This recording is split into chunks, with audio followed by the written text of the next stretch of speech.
Welcome into another edition of Hittin Hard with Jon Chuckery. Today on the show, Grady is back. Will Travis Schlenk make a big splash in the offseason? And are we handling Ronnie too much? I mean, are we putting him too much in bubble wrap thus far in the season? A lot to discuss today. It is Hittin Hard with Jon Chuckery on Locked On Sports Atlanta. This is Hittin Hard with Jon Chuckery, part of Locked On Sports Atlanta. And it starts now.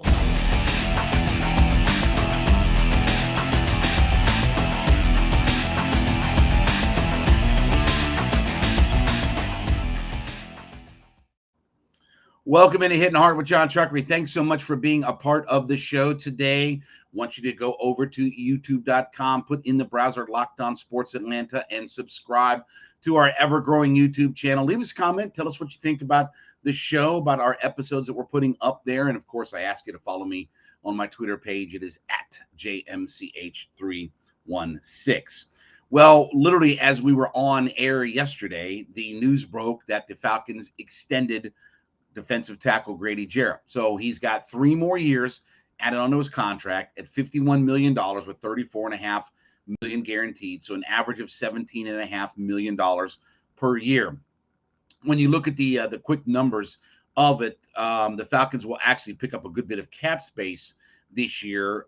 His cap number, Grady Jarrett's, will drop down to $12.9 million for the year, which will pick up $10.9 million in savings. So his cap hit in 2023 will be $20.6 million, and then $20.3 in 2024, and then $20.3 in 2025 as well. Falcons now have about $16 million in available cap space. I thought a few things. One is, this is the right move. And I think it sends an important message that the Falcons are in this thing to win it. You know, it would have been very easy to allow Grady to sort of play this thing out or trade him and just get into full-on rebuild mode. And I know the Falcons brass, the coaching staff, the general manager, even the owner, they don't want to get into using those kinds of terms. And obviously, when you don't have your quarterback and you have the instability of your roster this much for the first time in 14 years out of all of it, it sort of is a rebuild. But this was an important step in letting fans and folks know that we want to keep a competitive football team. We want to keep our stars. And it's funny because this is what Arthur Smith said. You know, everybody's talking about the $100 and something million that the Falcons are going to have available to spend this offseason, blah, blah, blah, blah. But one of the things that Arthur Smith specifically mentioned in his press conference after when they did the post presser from the Matt Ryan, Deshaun Watson fallout and all that kind of stuff was, we want to sign our own guys. And obviously, because of cap ramifications, they couldn't do anything with Russell Gage to keep him here. They couldn't do anything with Foye to keep him here. I don't know if they would have or wanted to or this, that, and the other, but I do know that they were not in a financial position to offer those guys a contract to stay here. So he said, we want to sign our guys. Well, you saw extending Jake Matthews, where a lot of the cap hit will be next year, 2023, I should say, I guess. But in 2023 cap hit to absorb some of that while they have lots of money.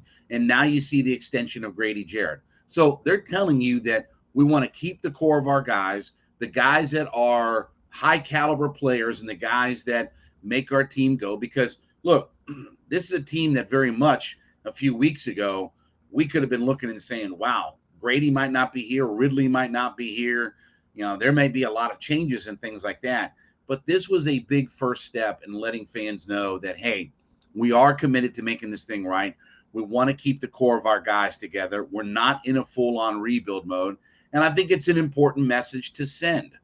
They're getting Grady, first off, at a very reasonable deal. I mean, average of $17 million a year and just over $20 million for the next 3 years, and you save on the cap this year.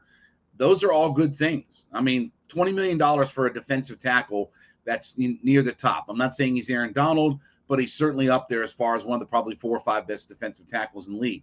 Okay, that's the going rate is $20 million, and that's what you're going to get him for. And $34.5 million guaranteed. It's not that big of a hit. I mean, so everything worked out. And the other part I like about this too is just how quickly they got the Grady deal done. Wasn't sure if Grady was going to get traded on draft night. And, talking to D'Orlando Ledbetter, the beat writer for the Falcons, he kind of thought that, this would sort of play itself down the road. Like, Grady wasn't at some of the workouts a couple of, week or two ago, and just kind of thought that this would play itself out, that this could linger into the season, his contract, this and the other. Man, you didn't want that, right? I mean, look, if you're a bad football team, if you're not a winning, successful football team, things like the Grady Jarrett story start to get blown up out of proportion, right? I mean, look at the news media here in the last week or so, just even on Grady not being part of the workouts and stuff like that. And it leads all kinds of speculation. What's Grady going to do? Is they going to get rid of him or this or that or whatever like that? I mean, it led to all kinds of speculation. Well, imagine you get toward and into the season and Grady doesn't have a new contract, and now you're like, okay, well, they've got to move him before the trade deadline, this, that, and the other, right? When you don't have a lot of good storylines to talk about because your football team isn't successful on the field, you're trying to find other stories about what the Falcons are, and the Grady contract would have been one of those things. So I love the fact that literally a couple of days after the draft, they've got this deal locked, loaded, ready to go. And everybody's on board, and let's move forward. And obviously Grady Jarrett himself had to think that, okay, one, this is where I want to be, for the next handful of years and in probably my last big contract before I start to get into, some one-year deals after that. But this is where I want to be.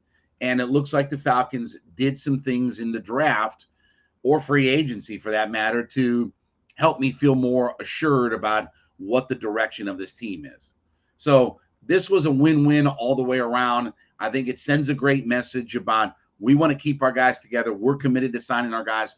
We're committed to keeping our talent here and not letting it walk away. We're not in the development of talent and then letting it leave us for somebody else for greener pastures.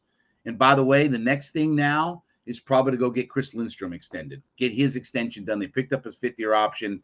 He'll go up to almost $14 million with his fifth year out there, but he's the next guy that you're going to look and see that they're going to extend and give him a big money deal to. And by the way, Quentin Nelson's going to set that market. It'll be interesting to see where Lindstrom fits within all of that. All right, when we get back, are we keeping Ronnie too much in bubble wrap? I had a problem with what happened yesterday in the doubleheader and the availability of Ronald Acuna Jr. We'll talk about that next. It's Hittin' Hard with Jon Chuckery on Locked On Sports Atlanta.